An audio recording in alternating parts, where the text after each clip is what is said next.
এক গ্রামে স্নেহা নামে এক মেয়ে বাস করত।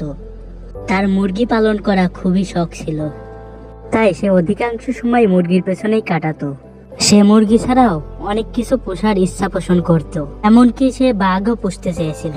কিন্তু বাঘ পোষা তো খুবই বিপজ্জনক কাজ, তাই সে বাঘ পোষার আশা ছেড়ে মুরগি নিয়েই জঙ্গলে জঙ্গলে ঘুরে বেড়াতো এবং তাদের দেখাশোনা করত।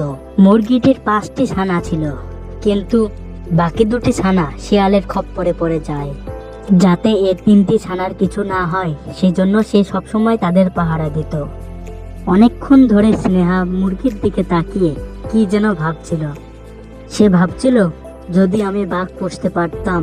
তার আশা মনে হয় ভগবান পূর্ণ করে দিয়েছিল। তাই তো সে পরের দিন এক জঙ্গলে গিয়ে ছোট্ট একটি বাঘ দেখতে পায়। বাঘটি দেখে সে সেখানে দাঁড়িয়ে পড়ল এবং ভাবলো, যদি কোনো রকমে সে বাঘটি বাড়ি নিয়ে যেতে পারে তাহলে সে পুষতে পারত। এটা ভাবতে ভাবতে সে বাঘের কাছে গেল এবং বুকে সাহস রেখে সে বাঘটিকে কোলে তুলে নিল। কোলে তুলে নেওয়ার সাথে সাথে সে বাড়ির দিকে রওনা দিল, যাতে মা বাঘ তাকে না দেখতে পারে। সে খুব ভালোভাবে জানতো যে মা বাঘ যদি তাকে দেখতো তাহলে আর তাকে বাড়িতে ফিরতে হতো না। বাড়িতে নিয়ে গিয়ে সে বাঘটিকে মাংস খেতে দেয়। বাঘটিও যেন মাংস খেতে পেয়ে অতি সহজে মেয়েটির সাথে বন্ধুত্ব করে নেয়।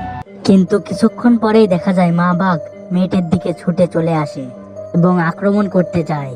কিন্তু বাচ্চা বাঘটি মাকে কি যেন একটি বুঝিয়ে মার সাথে আলাপ করে নেয়। মা বাঘটি মেয়েটির কোনো ক্ষতি করে না। অন্যদিকে মেয়েটি আনন্দে আত্মহারা হয়ে যায় এবং আনন্দে নাচতে শুরু করে। সে মনে করে 2টি বাঘকেই সে এখন থেকে পুষতে পারবে, কিন্তু সে তো জানে না মা বাঘটি এখনই ছোট বাঘকে নিয়ে চলে যাবে।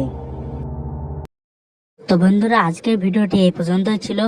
যদি ভালো লাগে তাহলে লাইক করবেন এবং এরকম আরো ভিডিও পাওয়ার জন্য চ্যানেলটিকে সাবস্ক্রাইব করে রাখুন। ভিডিওটি দেখার জন্য সকলকে ধন্যবাদ।